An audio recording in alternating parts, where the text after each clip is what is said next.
ini saya mau sampaikan satu bagian firman yang penting. Kalau saudara bisa menangkap dengan rohmu, hidupmu akan berubah. Tapi kalau kita hanya belajar dengan pikiran kita, tidak akan pernah bisa mengubah apapun dalam kehidupan kita. Pada bulan yang lalu saya ke Surabaya, dan saya ikut pada session yang terakhir dari School of Ministry yang dibuat oleh pendeta Morris Sirulo di Surabaya. Ada seorang hamba Tuhan bernama Larry Rovat yang menyampaikan firman sebelum acara pengurapan, dan dia menceritakan akan pengalamannya bersama dengan Tuhan dan bagaimana dia belajar sesuatu dari Allah. Satu kali dia habis melayani para mahasiswa di kota San Diego, dan dia kembali ke kantornya pada siang setelah pelayanan. Ketika dia pulang dari pelayanan, lalu atasannya atau pimpinannya, pendeta Morris Sirulo, bertanya, bagaimana dengan pelayananmu pada hari ini? Lalu dia berkata, well, nggak begitu menguntungkan dan nggak begitu enak keadaannya. Dia berkata, nggak tahu kenapa, sepertinya nggak terlalu berhasil saya, dan tidak terlalu enak apa yang saya rasakan pada hari ini. Dan Morris Sirulo terkejut dengan jawaban itu. Dia berkata, apakah pernah ada kebaktian kok tidak enak? Dan dia berkata, ya, aku mengalami itu. Lalu kemudian dia berkata, mesti ada sesuatu yang kamu tidak tepat seperti yang Roh Allah minta. Kalau kamu melakukan seperti yang Roh Allah minta, tidak ada yang tidak enak dan tidak ada yang tidak beres dalam setiap pelayanan dan ibadah kita, bahkan hidup kita. Ketika saya dengar kesaksian itu, saya tertarik sekali. Saya mencoba berpikir lebih jauh, apakah benar ini? Apakah mestinya begini? Bahwa tidak ada kehidupan, pelayanan, ibadah yang mestinya tidak enak. Mestinya seharusnya semua baik, semua mulia, semua luar biasa. Nah, saudara sekalian, oleh karena itu saya mau tunjukkan satu rahasia penting pada malam hari ini. Kalau Anda bisa menangkap dengan rohmu, saya percaya hidupmu akan diubah. Tapi kalau ini sekedar pengetahuan biasa, forget it. Anda boleh lupakan ini dan tidak akan pernah berguna terlalu banyak. Kita harus mengerti sebelum Anda dan saya belajar bahwa hidup kita mesti dalam pimpinan Tuhan, kita harus mengerti akan cara kerja Tuhan. Dengan kita mengerti cara kerja Tuhan, saudara akan mengikuti akan cara kerjanya. Kalau Anda kerja di sebuah perusahaan, tidak mungkin pada hari pertama tanpa orientasi. Orang sekolah perlu orientasi, orang kerja perlu orientasi. Orientasi untuk apa? Untuk mengerti cara kerja. Begitu engkau tahu cara kerja perusahaan itu atau sekolah itu, maka engkau akan bisa mengikuti akan aturan mainnya. Nah, disitulah saudara dan saya bisa menyesuaikan dan bekerja sama dengan tempat baru di mana kita terlibat di dalamnya. Dengan Tuhan kita hal yang sama terjadi. Kalau saudara tidak mengerti akan cara kerja Allah, bagaimana mungkin kita bisa melayani Dia dan bersama-sama dengan Dia memuliakan Bapa di surga? Nah, oleh karena itu malam hari ini saya mau tunjukkan akan cara kerja Tuhan. Lalu kemudian ikuti dalam kehidupanmu. Saya jamin sesuai dengan firman Tuhan, tidak ada kehidupan, pelayanan, ibadah, dan doa kita yang tidak enak. Semua akan luar biasa dan menghasilkan perkara besar. Yang pertama, mari buka Kejadian pasal yang pertama. Kitab Kejadian pasal yang pertama, saya akan bacakan ayat yang pertama sampai dengan ayat yang ketiga. Kejadian pasal yang pertama, ayat yang pertama, kedua, dan ayat yang ketiga. Anda dengar baik-baik, saya akan baca cukup banyak ayat. Kalau sampai Anda kehilangan beberapa poin, Anda mungkin akan bingung malam ini. Tapi kalau saudara bisa tangkap dengan rohmu, seberapa Anda bisa tangkap, saya tahu hidup kita diubah. Kejadian pasal yang pertama, ayat yang pertama, kedua, dan ayat yang ketiga. Dengar baik-baik. Alkitab berkata demikian. Pada mulanya Allah menciptakan langit dan bumi. Bumi belum berbentuk dan kosong, gelap gulita menutupi samudra raya. Dan roh Allah melayang-layang di atas permukaan air. Berfirmanlah Allah, jadilah terang, lalu terang itu jadi. Lihat cara kerja Tuhan. Allah mau menciptakan terang. Apa yang Dia buat, saudara? Sebelum Bapa berfirman, sebelum firman itu jadi seperti yang diucapkan keluar dari mulut Bapa di surga terlebih dahulu, maka Alkitab berkata, sebelum Bapa berfirman, sebelum firman itu membentuk apa yang Bapa inginkan, maka kerja Tuhan dimulai pada ayat yang kedua. Alkitab berkata, Roh Allah melayang-layang di atas permukaan air. Anda harus mengerti, kita punya satu Allah tapi tiga pribadi. Tiga pribadi Allah tapi satu, Bapa, Putra, Roh Kudus. Sebelum Bapa mengucapkan firman itu, maka Alkitab berkata, Roh Allah melayang-layang di atas permukaan air. Di dalam bahasa Inggris berbunyi, and the Spirit of God move, katanya. Dan Roh Allah itu dulu yang mulai bergerak. Lalu kemudian Bapa di surga mengucapkan firman, jadilah terang. Dan firman itu masuk di tempat di mana Allah bergerak, Rohnya bergerak, maka itu jadi dalam kehidupan kita. Kalau Anda membaca pola Alkitab, tidak pernah firman Tuhan disampaikan mendahului Roh Allah bergerak terlebih dahulu. Mesti dimulai dengan Roh Allah bergerak dulu, and the Spirit of God move. Lalu kemudian firman diucapkan, dan tempat di mana Roh itu bergerak, firman itu akan menjadi seperti yang Bapa ucapkan. Ini pola kerja Tuhan. Kalau saudara tidak mengerti pola kerja ini, maka kita tidak akan pernah bisa menghasilkan sesuatu yang kekal. Sebagai bukti, mari buka firman Tuhan lagi. Mazmur 104. Mazmur 104. Coba Anda perhatikan ini, Mazmur 104 ayat yang ke-30. Mazmur 104 ayat yang ke-30. Dikatakan demikian oleh firman Tuhan, apabila engkau mengirim rohmu, mereka tercipta, dan engkau membaharui, renew, muka bumi, the face of the earth. Ketika Tuhan mengirimkan rohnya, Alkitab berkata, mereka tercipta. Penciptaan itu dimulai ketika and the Spirit of God move. Ketika Roh Allah bergerak, maka di dalam pekerjaan gerak Roh Allah itulah firman diucapkan, dan firman itu bekerja.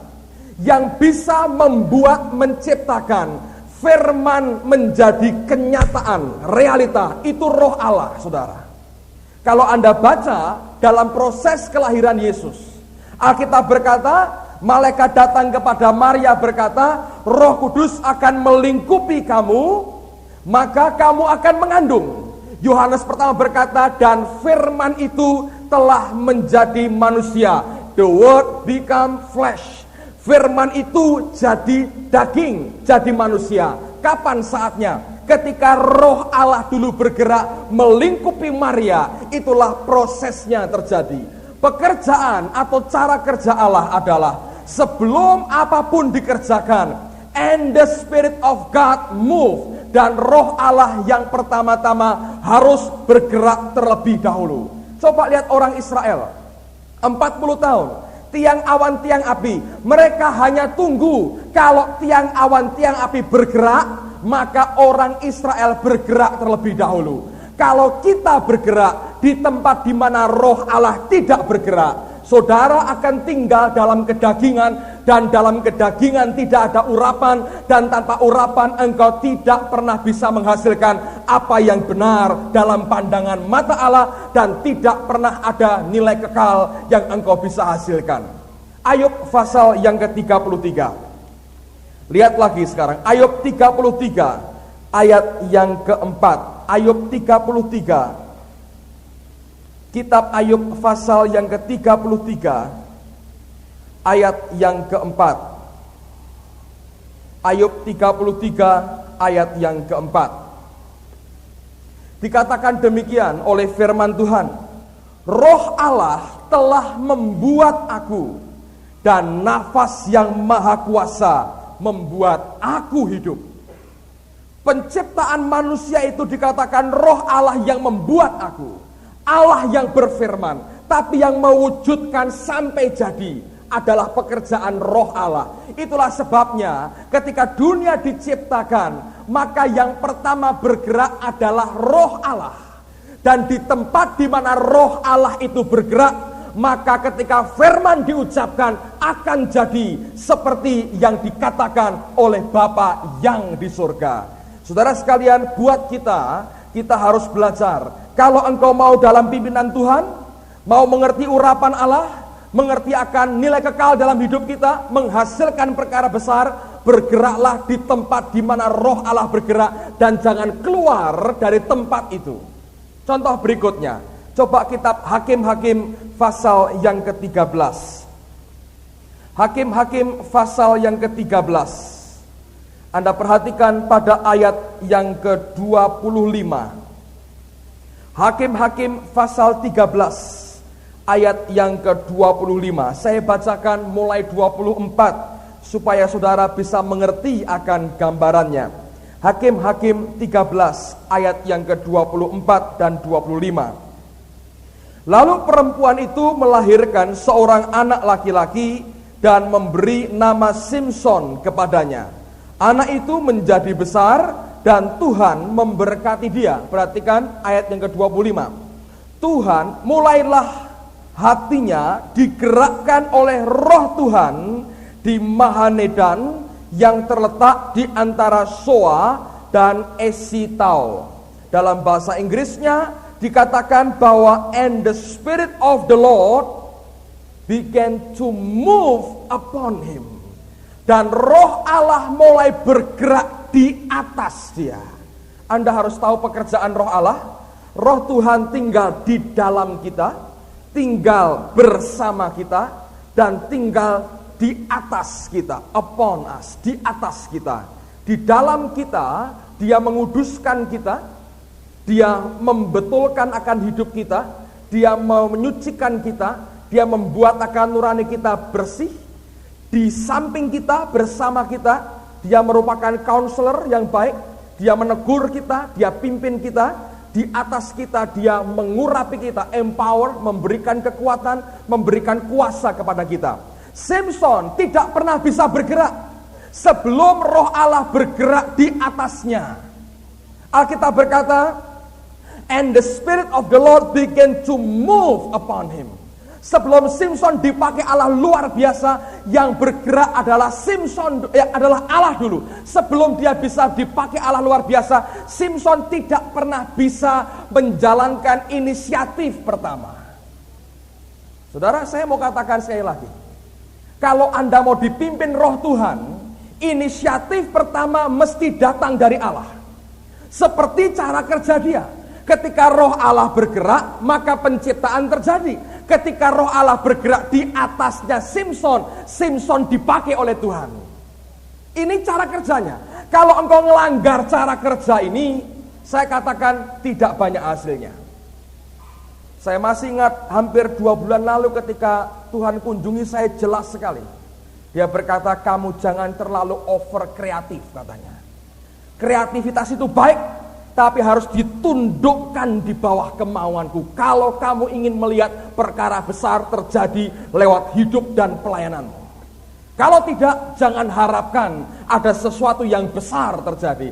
Mesti dimulai ketika roh Allah bergerak dulu. Dan di tempat di mana roh Allah bergerak, kita tinggal mengikuti gerakan roh Allah itu, maka engkau akan menikmati semua yang luar biasa dari Tuhanmu. Ayat berikutnya, coba buka Kisah Rasul pasal yang pertama ayat yang ke-8. Kisah Rasul pasal yang pertama ayat yang ke-8 dikatakan demikian oleh firman Tuhan. Kisah Rasul pasal pertama ayat yang ke-8. Tetapi kamu akan menerima kuasa, dalam bahasa Inggrisnya, apa Indonesianya? Kalau Roh Kudus turun ke atas kamu. Dalam bahasa Inggrisnya dikatakan bahwa ye shall receive power after, setelah Roh Kudus turun ke atas kamu. Bukan dikatakan kalau dia turun pasti. Tapi soal kamu menerima kuasa adalah setelah dia turun ke atasmu. Yang bergerak adalah Roh Allah sendiri. Di luar di mana Allah bergerak, saudara tidak akan pernah bisa mendapatkan urapan apa-apa. Coba buka dalam Keluaran pasal yang ke-30. Kitab Keluaran pasal 30, saya akan bacakan pada ayat yang ke-32. Keluaran pasal 30, ayat yang ke-32. Kalau Anda membaca dari ayat 22 tentang minyak urapan yang kudus, ini tentang urapan. Pada ayat yang ke-32 ada peraturan yang Tuhan sampaikan kepada Musa. Keluaran 30 ayat yang ke-32. Dikatakan demikian, kepada badan orang biasa janganlah minyak itu dicurahkan, dan janganlah kau buat minyak yang semacam itu dengan memakai campuran itu juga. Itulah minyak yang kudus, dan haruslah itu kudus bagimu. Dengar baik-baik, dalam bahasa Inggrisnya berbunyi begini, it shall not be poured on man's flesh. Tidak boleh dituangkan pada man's flesh, daging, tidak boleh, saudara. Artinya begini, kalau Roh Allah bergerak ke kiri, Anda bergerak ke kanan, saudara tidak tinggal di dalam roh, tapi engkau bergerak di dalam daging. Dan kalau kita bergerak dalam daging, minyak urapan itu tidak boleh dicurahkan kepada orang yang bergerak dalam daging. Anda boleh ngotot sampai suara Anda habis, tidak pernah ada hasil apapun dalam kehidupan kita. Dengar baik-baik, saudara. Makin engkau cepat tinggal dalam roh, setiap kali engkau menyebut nama Yesus, langsung engkau masuk dalam dunia roh dan masuk dalam hadiratnya. Kemarin malam saya berdoa dengan istri saya. Dia agak jengkel dengan saya karena tidak tahu apa yang saya alami. Waktu dia nyembah lalu dia berdoa, rupanya dia mengalami kesulitan, entah mikir apa, struggle apa, enggak tahu. Tapi saya punya pengalaman, setiap kali saya berkata, come Holy Spirit, itu Roh Kudus datang kuat sekali. Saya bisa rasa itu, masuk, jelas, dekat sekali. Saya enggak perlu bergumul berjam-jam, dengar saudara. Karena saya ngerti di mana Roh Allah ada. Kalau saya ikut kepadanya, saya tinggal dalam urapannya. Saya masuk dalam hadiratnya.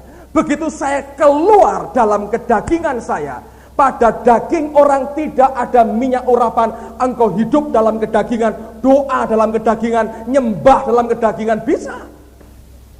Kok bisa nyembah dalam kedagingan? Bisa. Roh para nabi tunduk kepada nabi, saudara. Bahasa lidahmu bisa engkau buat jadi kedagingan, bisa. Karena kebiasaan, bla bla bla bla bla, tapi nggak ada apa-apanya. Ini penting sekali. Saya mau anjurkan saudara, kalau kebaktian seperti ini, Anda doakan song leadernya, doakan singernya, doakan pemain musiknya, doakan yang khotbah. Untuk apa? Kami sedang belajar sebetulnya bagaimana mengerti dunia roh. Bergerak di mana Roh Allah bergerak. Kalau Anda tidak mendoakan, lalu yang tugas saya yang bertugas misalnya khotbah dengan kedagingan, saudara tidak akan mendapat berkat apa-apa. Begitu saya keluar dari kehendak Allah, berarti saya tinggal dalam kedagingan dan urapan Tuhan tidak ada. Saya boleh pengalaman sudah ribuan khotbah, tidak pernah ada gunanya sama sekali. Kecuali saya tinggal dalam urapan Allah, mengerti di mana Allah bergerak, saya masuk di dalamnya. Dengar baik-baik, itu yang membuat kita diurapi dan Anda diberkati. Dalam hidupmu hal yang sama terjadi. Dan itu tidak pernah bisa dilatih di panggung ini, tidak pernah bisa. Itu dilatih di kamarmu, dalam hidup pribadi, doa, nyembah kepada Allah.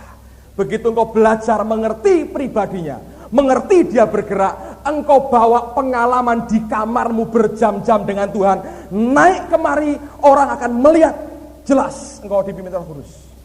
Kalau tidak, saudara, daging semua. Saya belajar. And the Spirit of the Lord move. Ketika Roh Allah bergerak, dia berkata, jadilah terang, dan terang itu jadi. Oleh karena itu inisiatif pertama bukan dari manusianya, tapi pertama-tama harus dari Roh Allah sendiri. Roh Allah yang bergerak dulu, dan di tempat di mana Roh Allah bergerak, kita masuk terhisap di dalamnya. Maka engkau dipimpin, dikuasai Roh, engkau bergerak seperti pimpinan Tuhan dalam kehidupan saudara. Saya belajar, orang yang berpendidikan seringkali mengalami kesulitan menundukkan pikirannya. Tapi kalau kita bisa belajar seperti yang Alkitab ini mau, engkau harus sadar bahwa di dalam daging ini minyak urapan tidak boleh dituangkan. It shall not be poured on man's flesh. Kalau Anda tidak bergerak di mana Roh Allah bergerak, dagingmu yang muncul. Dan daging muncul, saudara, tidak ada urapan di dalamnya. Mematikan daging harus dengan menyangkal diri kita, mematikan akan pikiran kita, dan nyerah kepada Allah. Saudara sekalian, kalau Anda bisa tangkap ini, di rumah masing-masing mulai hari ini mesti hidup kita beda. Inisiatif gerak hidup kita bukan karena kita, bukan karena konsep kita, bukan semuanya. Tapi di tempat di mana Roh Allah bergerak, di situ engkau bergerak seperti yang Tuhan mau. Ayat berikutnya, Kejadian pasal 8 ayat yang ke-6. Kejadian 8 mulai ayat 6 sampai dengan ayat yang ke-12. Kejadian pasal yang ke-8 ayat 6 sampai dengan ayat yang ke-12. Ini gambaran, saudara. Roh Kudus tidak tinggal dalam kedagingan kita, tapi di dalam roh kita, kata firman Tuhan. Kejadian 8 mulai ayat yang ke-6. Sesudah lewat 40 hari, maka Nuh membuka tingkap yang dibuatnya pada bahtera itu. Lalu ia melepaskan seekor burung gagak, dan burung itu terbang pulang pergi sampai air itu menjadi kering dari atas bumi. Kemudian dilepaskannya seekor burung merpati untuk melihat apakah air itu telah berkurang dari muka bumi. Tetapi burung merpati itu tidak mendapat tempat tumpuan kakinya, dan pulanglah ia kembali mendapatkan Nuh ke dalam bahtera itu, karena di seluruh bumi masih ada air. Lalu Nuh mengulurkan tangannya, ditangkapnya burung itu dan dibawanya masuk ke dalam bahtera. Ia menunggu 7 hari lagi, kemudian dilepaskannya pula burung merpati itu dari bahtera. Menjelang waktu senja, pulanglah burung merpati itu mendapatkan Nuh, dan pada paruhnya dibawanya sehelai daun zaitun yang segar. Dari situlah diketahui Nuh bahwa air itu telah berkurang dari atas bumi. Selanjutnya ditunggunya pula 7 hari lagi, kemudian dilepaskannya burung merpati itu, tetapi burung itu tidak kembali lagi kepadanya. Aneh sekali. Ketika bumi tergenang air, gagak dilepas. Alkitab tidak mengatakan maka Nuh mengambil gagak itu kembali dan dibawa masuk ke dalam bahteranya. Dibiarkan. Kenapa? Gagak makan bangkai, saudara. Flesh. Tapi ketika merpati dilepas, bangkai banyak. Dia nggak mau bangkai. Dia mau daun zaitun segar. Dia bawa pulang kepada Nuh. Roh Kudus jangan diberi bangkai, saudara. Beri kehidupan roh kita, dipersembahkan kepadanya, nanti jadi tumpuan buat kakinya untuk dia bekerja. Kita tidak pernah bisa memakai Tuhan, Tuhan yang harus pakai kita. Seringkali kita berkata, Tuhan aku mau khotbah, urapi aku. Lu mau khotbah apa? Ya terserah. Sudah saya buat catatannya, ini menurut saya baik, tapi urapi saya. Siapa yang pakai siapa? Saya pakai Tuhan. Mau mimpin puji-pujian, Tuhan aku mau mimpin puji-pujian, urapi saya, lagunya apa? Ngerti Tuhan minta diapakan malam ini? Ya pokoknya ini yang saya siapkan. Terserah perasaanmu apa, saya tidak peduli. Engkau mau coba pakai Tuhan, tidak pernah bisa. Nanti keluarnya daging.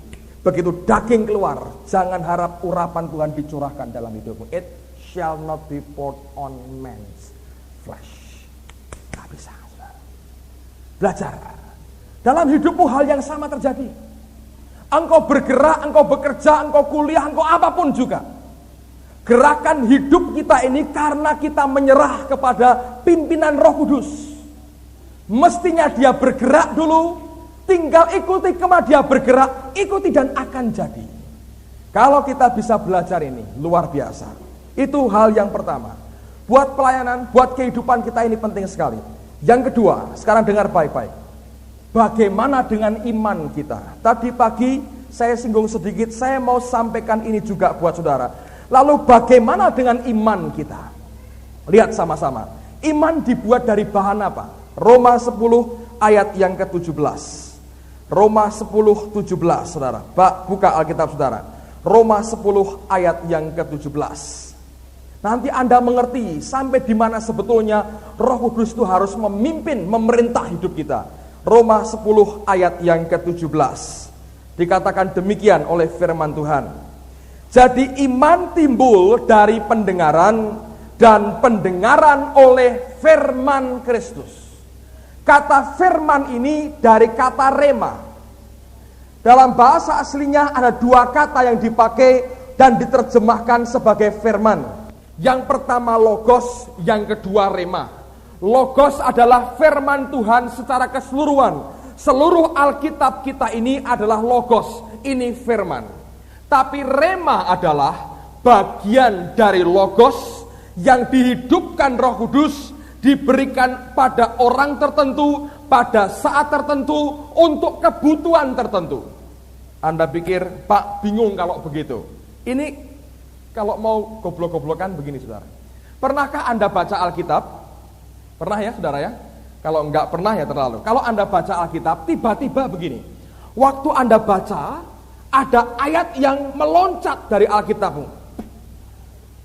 Sampai kena di hati. Anda ambil spidol, dioret-oret. Sampai enggak kelihatan, saudaraku. Begitu antusiasnya. Oh iya. Orang Semarang bilang, hee, gitu. Ngerti, saudaraku? Pada waktu hee-nya keluar itu, loh iya. Kok ada ininya? Ngerti enggak? Tiba-tiba ayat ini begitu hidup buat kita.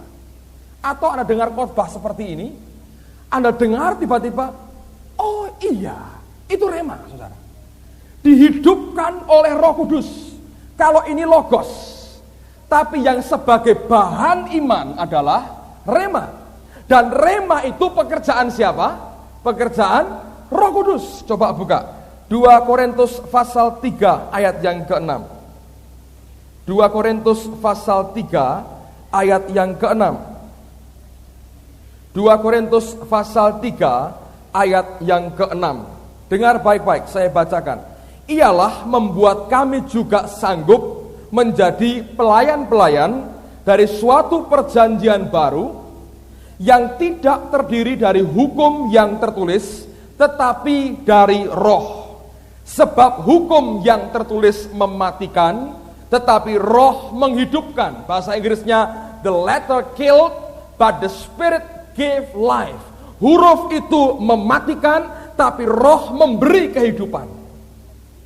Dan kalau Anda baca Alkitab berkata kita punya pedang roh, yaitu firman Allah. Ini bukan logos, tapi rema. Kalau ada orang berkata, ini pedang roh saya bilang ngawur, saudara. Pedang roh itu rema, bukan logos. Bukan huruf, tapi huruf yang dihidupkan oleh Roh Kudus. Anda harus baca logos sebagai perbendaraan kita. Dan Roh Kudus akan membuatnya jadi rema, jadi makanan buat kita. Kalau Anda ngerti ini, tahu dia berperan luar biasa. Nah, sekarang buka ayat berikutnya. 2 Korintus pasal yang ke-4. Ini penting sekali. Saya mau jelaskan yang ini panjang lebar, Anda dengar baik-baik, ini merubah cara berpikir saya. Pasal 4 sekarang, dalam 2 Korintus pasal 4 ayat yang ke-13. 2 Korintus 4 ayat yang ke-13. Dengar saudara. Namun karena kami memiliki roh iman yang sama, the spirit of faith, roh iman yang sama, sebab seperti ada tertulis, aku percaya, sebab itu aku berkata-kata, maka kami juga percaya, dan sebab itu kami juga berkata-kata. Dengar baik-baik, saya jelaskan begini. Dulu ada banyak orang ngajar tentang ucapkan yang positif. Klaim, klaim, klaim, klaim. Saya mengimani mobil, Tuhan aku percaya ini. Mobil ini milik saya klaim dalam nama Yesus, klaim dalam nama Yesus. Saya pernah cerita satu kali, ada teman Pak Lukas dari Kudus, Dr. Lukas, Ketua Sinode datang ke Semarang, bawa mobil sedan baru, saudara. Sampai di kantor, anak-anak keluar semua. Wah, Pak Lukas bawa sedan baru. Dirubung sama anak-anak, ditumpangi tangan. Klaim dalam nama Yesus. Itu kaget. Diusir semua, saudaraku. Diusir semua, suruh pergi. Kenapa? Ketakutan rupanya. Wah, ditumpangi tangan, diklaim, protol semua kira-kira. Dapat bannya, dapat setirnya, dapat apa. Takut. Klaim. Anak muda, kalau sudah mulai jatuh cinta, klaim. Jodohku, klaim. Nggak taunya 3 orang yang mengklaim yang sama. Tuhan bingung kira-kira. Mau dikasihkan yang mana, saudara? Ayo. Sama-sama makelar tanah, saudara. Jual barang yang sama. Jatahku. Anak Tuhan semua, satu gereja penuh Roh Kudus, bahasa roh semua, saudaraku. Anggota pemuritan semua. Jatahku. Klaim. Bisa nggak begitu, saudara? Dengar baik-baik. Dulu orang mengajar, saya mungkin pernah ngajar juga, kalau pernah maafkan saya, saudara. Dulu pernah kita berkata begini, apapun yang engkau mau, yang engkau yakini, katakan. Speak the word and it will work, katanya. You can have what you say. Engkau mendapat apa yang engkau ucapkan. Dengar, 2 Korintus 4 tadi memberikan beberapa dasar. Sebelum sampai pada klaim tadi, yang pertama ada apa? The spirit of faith, saudara. Siapa itu? Roh Kudus itu. Roh Kudus kerja. Rema itu pekerjaan Roh Allah. The spirit of faith kerja, hasilnya aku percaya. Ya betul. Roh Allah menghidupkan firman, jadi rema memproduksi iman. Roh Allah bekerja, iman muncul, iman itu percaya, lalu kita berkata-kata seperti yang kita percayai, dan akan jadi seperti yang kita ucapkan. Tapi yang kita ucapkan dasarnya apa? Iman kita. Iman dari mana? Dari rema. Rema pekerjaan siapa? The spirit of faith. Pekerjaan roh iman. Jadi kalau saya hanya potong terakhirnya, klaim. Carpe dewe, saudara ngerti? Itu iman produksi sendiri, tidak ada hasilnya, saudaraku. Kayak mercon gembos, nggak ada apa-apa. Kenapa dulu nggak jalan ya? Saya klaim sampai teriak-teriak, kok nggak ada hasilnya? Saya ngerti sekarang. Iman itu bukan karena inisiatifku, karena aku percaya, karena aku begini. Bukan. Itu anugerah. Itu pekerjaan the spirit of faith. Roh iman kerja dalam hidup kita. Menciptakan rema. Rema membuat iman. Karena iman kita percaya, kita berkata-kata, pasti jadi kalau begitu. Kenapa? Itu dari Allah, bukan dari kita. Pak Tanto, saya pernah mengalami peristiwa yang kurang begitu enak, tapi tidak pernah saya lupakan karena diwelehke saya ini, saudara. Tahun 80-an. Kami berdua diajak Pak Adi Sutanto mendoakan seorang om tua yang sakit buta, 2 matanya buta. Umur sudah kira-kira mungkin 60 lebih, itu hampir 70 itu om. Kalau jalan sudah susah, buta. Digandeng sama istrinya sama anaknya.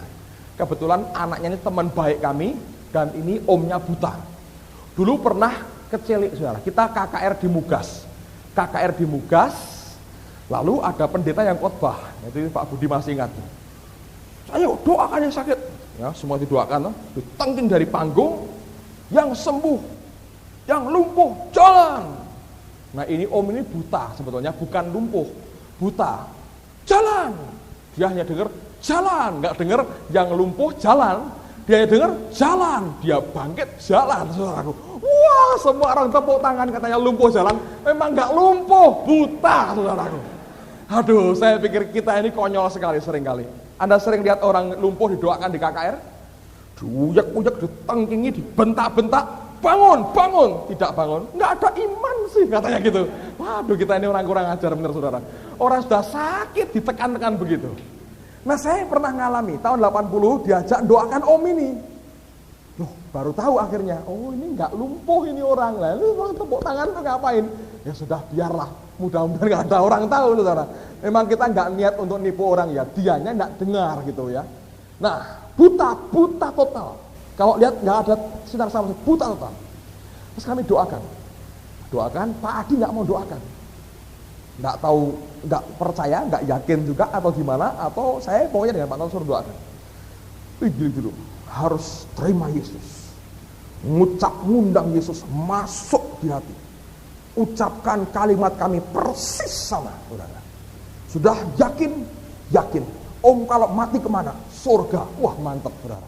Bacakan ayat kesembuhan, oleh bilurnya kamu sudah disembuhkan. Bacakan ayat, saudara. Sudah bacakan ayat, doa ya Om, doa, tumpangi tangan, tengking, wah semangat tinggi, tengking, yang ditengking sudah begini, tekan kepalanya, yang doakan sudah makin semangat, amin.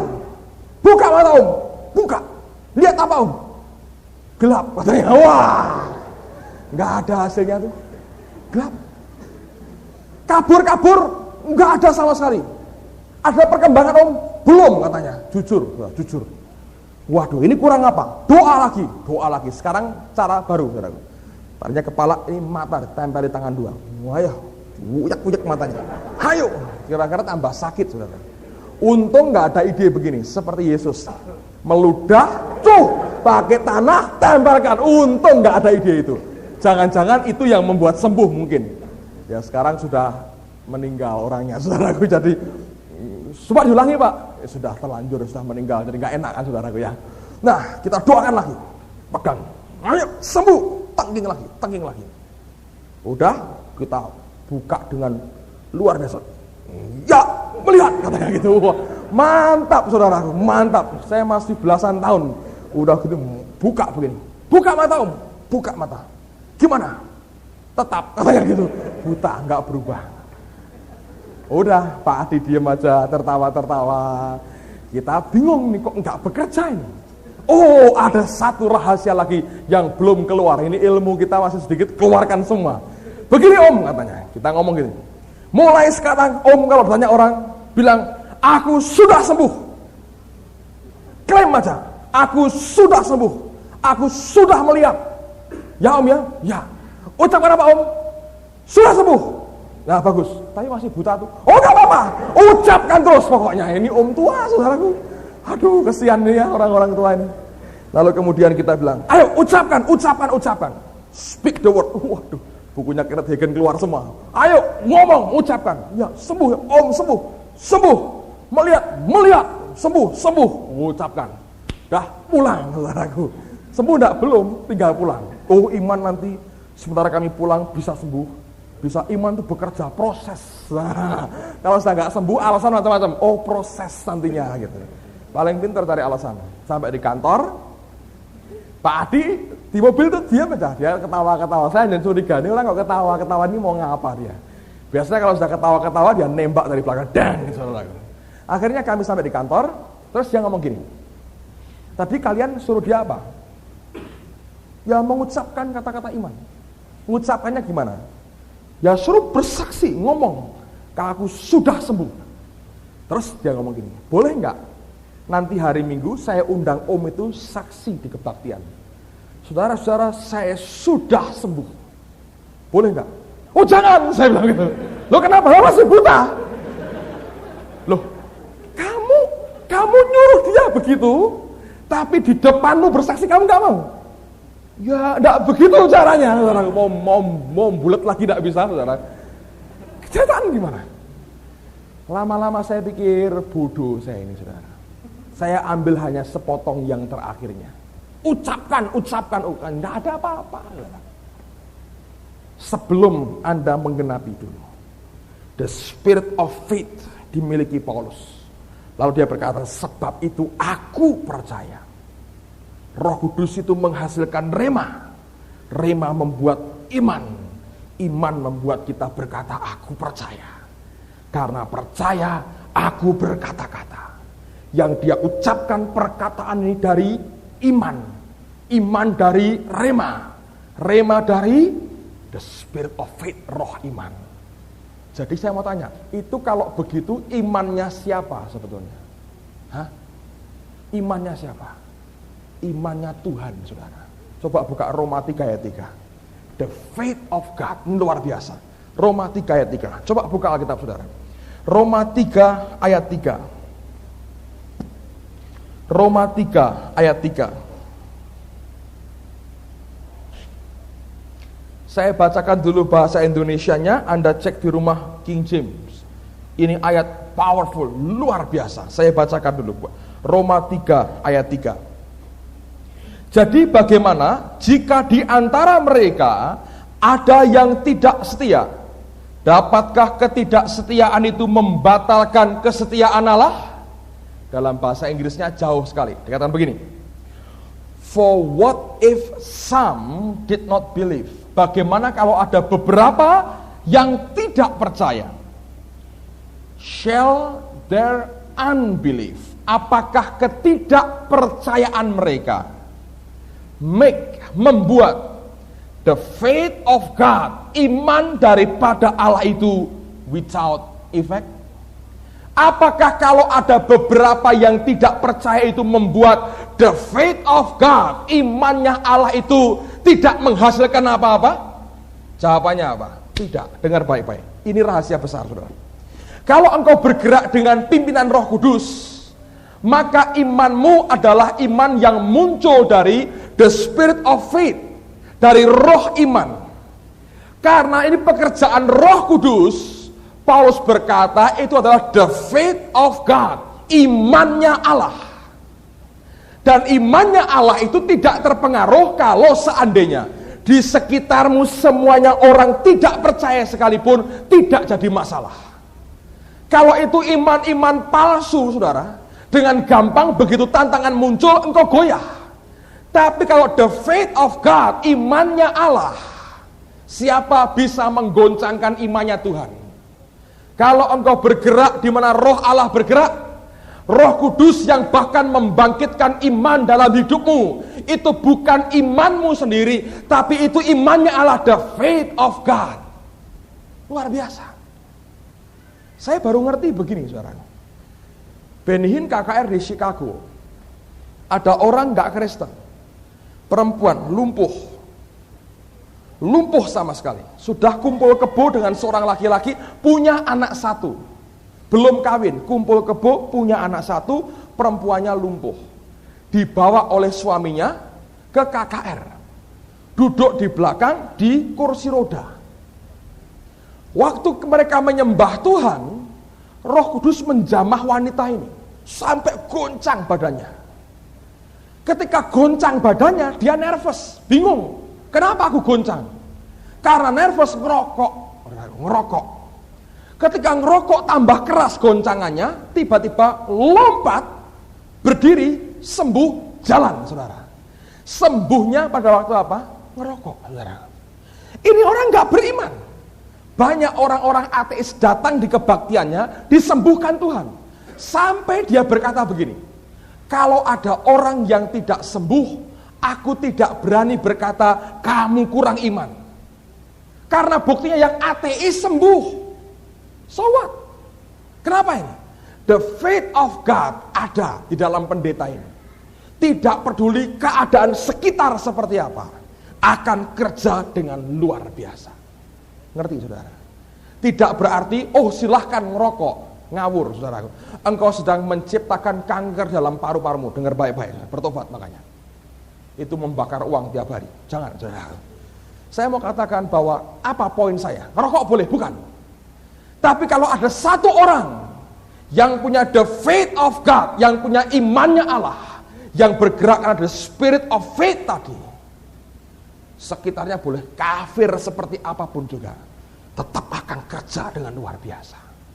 Allah tidak terpengaruh yang lain. Coba lihat perumpamaan, bukan, kisah ketika ada seorang lumpuh yang dibawa oleh 4 orang temannya sampai di Kapernaum di Lukas, mau ketemu Yesus, terhalang oleh orang begitu banyak.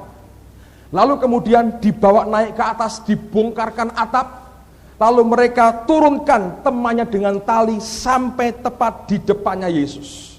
Alkitab berkata apa? Ketika Yesus melihat iman mereka. Bukan iman si lumpuh, iman mereka. Sembuh, saudara. Saya mau katakan, the faith of God, the spirit of faith, itu pekerjaan siapa? Roh Allah lagi. Jadi jangan terlalu over kreatif, saudara. Anda pikir dengan aku beriman, aku percaya, aku bisa. Betul begitu? Sekarang saya sadar, nonsense semua. Semua karena anugerah, semua karena kebaikan Dia, semua karena pemberian Tuhan. Anda bertanya, lalu Pak, bagian saya apa? Kok enak sekali nganggur begini? Bukan, saudara. Bagian kita nyerah kepada kehendaknya. Kok gampang, Pak? Oh, tidak segampang yang Anda duga. Itu proses nyangkal diri, mikul salib tiap hari untuk menundukkan daging kita, pikiran kita kepada kehendak daripada Roh Allah sendiri. Pengkhotbah berkata, engkau tidak tahu kemana angin itu pergi, engkau juga nggak tahu pekerjaan Allah. Pusing, saudara, ngikuti apa yang Roh Allah kerjakan dengan otak kita nggak sanggup lagi, kecuali nyerah total kepadanya. Roh iman itu masuk dalam hidupmu, bukan karena kita. Oh, karena aku mengucapkan ayat, karena aku begini, karena aku begini, karena aku begini. Nonsense. Ada seorang hamba Tuhan bernama John G. Lake. Dia misionari Amerika yang dikirim ke Afrika. Hari itu di Afrika sedang terjadi wabah. Orang tumpah darah terus mati. Sakit beberapa hari, tumpah darah mati. Dia masuk ke daerah itu dan dia doakan mereka. Orang-orang sakit yang dia doakan sembuh dan sehat kembali. Setelah itu ada sebuah kapal rumah sakit dari pemerintah Inggris kalau nggak salah merapat di pelabuhan di Afrika tempat wabah itu ada. Ketika orang-orang medis ini melihat kenyataan bahwa ada orang-orang yang tetap sehat, bisa sembuh, mereka heran. Karena mereka belum menemukan obatnya untuk mengobati wabah itu. Mereka mendesak kepada pendeta ini, sebutkan kamu pakai obat apa? Dia bilang, aku nggak pakai obat, aku mendoakan mereka. Mungkin kamu pakai daun tertentu. Tidak, aku nggak pakai daun apa-apa. Apa yang kamu buat? Aku mendoakan mereka dalam nama Yesus. Karena mereka nggak percaya, hamba Allah ini berkata, baik, nanti berikan aku contoh darah yang habis keluar dari orang. Coba di mikroskop, apakah kumannya masih hidup? Mereka temukan darah itu, dan dilihat dengan mikroskop, masih hidup kumannya. Terus dia berkata, izinkan aku doakan darah ini. Nanti kamu lihat kumannya masih hidup atau sudah mati. Dia doakan begini, dalam nama Tuhan Yesus. Dia bilang, lihat lagi. Ketika dilihat lagi, mati semua kumannya. Mereka baru percaya. Anda tahu ini orang dipakai Allah luar biasa. Dari mana dia dipakai? Dia berkata dalam sebuah kesaksian hidupnya, dia berkata begini, Tuhan, aku sudah capek sekali. Mencoba ini, coba ini, coba ini, coba ini, coba ini. Aku gagal semua. Aku sudah frustrasi, aku gagal Tuhan. Aku tidak bisa berbuat apa-apa lagi. Roh Allah hadir berkata, kalau engkau berkata kamu sudah tidak bisa berbuat apa-apa lagi, bagus, nyerah dengan pimpinanku. Aku pakai hidupmu. Jadi saudara, imannya Allah, the faith of God. Bukan iman kita, bukan ide kita, bukan kehebatan kita, tapi pertama-tama pekerjaan siapa? Roh Allah. Ayat yang terakhir, 2 ayat terakhir saya bacakan buat saudara. Coba buka Matius pasal 17. Matius pasal 17 ayat yang ke-20. Matius 17 ayat yang ke-20. Matius 17 ayat yang ke-20. Matius 17 20. Ia berkata kepada mereka, karena kamu kurang percaya, sebab aku berkata kepadamu, sesungguhnya sekiranya kamu mempunyai iman sebesar biji sesawi saja, kamu dapat berkata kepada gunung ini, pindah dari tempat ini ke sana, maka gunung ini akan pindah. Anda pernah lihat biji sesawi? Itu besarnya sebesar 1 butir pasir. hanya sebutir pasir. Dia berkata, kalau kamu punya iman sebutir pasir saja, ngomong ke gunung pindah, gunungnya pindah. Kita berkata, Tuhan, imanku sebesar biji jagung, tapi batu suruh pindah aja gak bisa. Aku Tuhan seperti biji salak, kerikil saya pindah tidak bisa. Ada orang gak puas, saya sebesar biji mangga Tuhan, tapi untuk beriman soal flu aja tidak bisa katanya. Dia berkata, kalau kamu punya iman sebesar satu butir pasir, ngomong ke gunung pindah, gunungnya pindah. Saya terus terang bergumul tentang ayat ini. Mana kenyataannya Tuhan? Saya bilang, apakah ini Tuhan menyindir kita? Artinya kamu gak ada iman sama sekali. Imanmu sebesar bakteri, mungkin begitu. Harus pakai mikroskop baru ketahuan. Apa begitu maunya Tuhan? Coba lihat rahasianya, Iman sebesar biji sesawi berkata kepada gunung ini pindah, akan pindah. Iman seperti apa yang memindahkan gunung? Lihat Sakaria pasal yang keempat, ayat 6 dan ayat yang ke-7. Sakaria pasal 4, ayat 6 dan ayat yang ke-7. Sakaria 4 ayat 6 dan ayat yang ke-7. Dikatakan demikian oleh firman Tuhan. Maka berbicaralah ia, katanya. Inilah firman Tuhan kepada Zerubabel, bunyinya. Bukan dengan keperkasaan dan bukan dengan kekuatan, melainkan dengan rohku, by my spirit, firman Tuhan semesta alam. Ayat 7. Siapakah engkau gunung yang besar? Di depan Zerubabel engkau menjadi tanah rata. Bukan di depan Tuhan, di depan Zerubabel, gunung yang besar akan jadi tanah yang rata. Mengapa sampai dia berkata begitu? Ayat sebelumnya Allah berkata, bukan dengan keperkasaan, bukan dengan kekuatan, melainkan dengan rohku, firman Allah. The spirit of faith lagi. Kalau Roh Kudus yang nyuruh saudara pindah, baru pindah. Tapi kalau iman dipompa-pompa dengan menyembah-nyembah, mompa iman, saya berkata nonsense, gak ada hasilnya. Itu iman buatan sendiri saudaraku, bukan original, the faith of God. Tapi kalau Roh Allah yang berkata, Semarang punya gunung, tahu? Gunung Berintik namanya saudaraku, di belakang katedral itu. Dulu saya sekolah di sana, di mana SD Bernardus di Domenico Savio, belakangnya ada gunung, namanya Gunung Berintik kalau Anda tahu.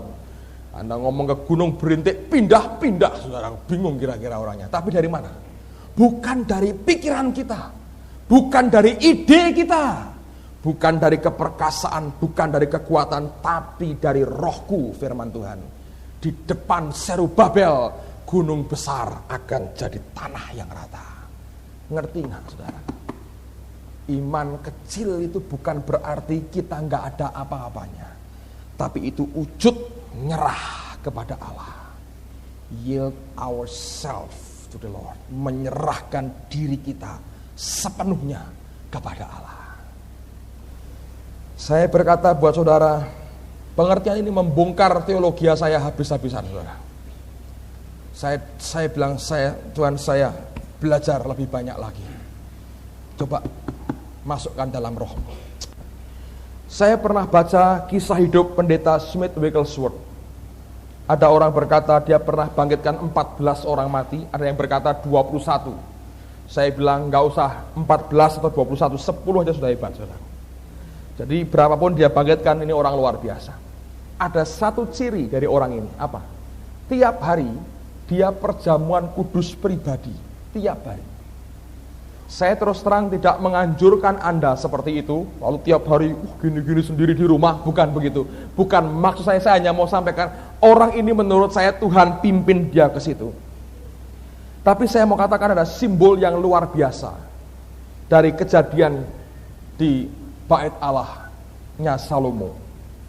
Dalam 2 Tawarikh pasal 5, ketika mereka menyembah Tuhan bahwasanya Engkau baik dan bahwa kasih setianya untuk selama-lamanya. Ketika mereka menyembah Tuhan, Alkitab berkata para imam tidak tahan untuk berdiri. Saya berdoa satu kali level penyembahan kita akan membuat kita tidak tahan berdiri. Bukan karena capek, Pak, setengah jam berdiri terus saya duduk, bukan. Tapi karena the presence of the Lord, karena hadirat Allah. Dalam beberapa kali doa malam kita pernah mengalami masa yang luar biasa. Saya percaya akan terus berkembang dengan makin kuat, karena saya melihat pekerjaan Roh Allah makin kuat di tengah-tengah kita. Saya berdoa supaya level penyembahan kita sampai membuat kita tidak tahan berdiri. Bukan soal enak lagunya dan enak tapi bagaimana supaya hadirat Allah melanda kita. Tapi yang kedua, dalam pasal yang ke-7, bukan dikatakan bahwa mereka tidak tahan berdiri. Mereka masuk ke bait Allah aja nggak bisa, saudara. Artinya tingkat presence hadirat Tuhannya tambah kuat. Mau masuk aja nggak bisa. Bayangin. Kalau misalnya terjadi minggu depan misalnya, ada jam 5 ada 2 orang datang ke sini berdoa dulu di depan sembahyang gitu. Tiba-tiba hadirat Allah turun penuh. Orang masuk nggak bisa, Anda jubel-jubelan di luar, mau masuk nggak bisa, saudara. Itu seperti itu, pasal 7. Kok bisa? Kalau Anda baca, ada korban sembelian dan korban bakaran yang disambar oleh api Tuhan. Ketika api Allah menyambar 2 korban itu, hadiratnya turun tambah kuat. Urapan yang ada itu tambah kuat. Korban sembelian itu domba yang disembelih, simbol pengorbanan Yesus Kristus Tuhan. Darah itu kuasanya luar biasa. Darah dioleskan di pintu, malaikat hanya melewati. Paskah terjadi. Domba disembelih lagi, disambar oleh Allah. Urapan tambah kuat. Yang kedua ada korban bakaran. Flesh, daging dibakar lagi. Kalau ini bisa masuk dalam hidupmu, urapan hadirat Allah dalam hidupmu akan tambah kuat.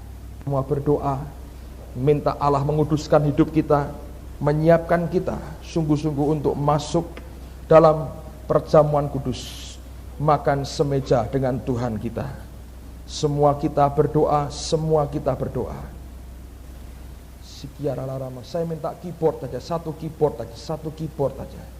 Shikaralarama shikaralarama taka shikana mataka shikaralarana. Semua berdoa.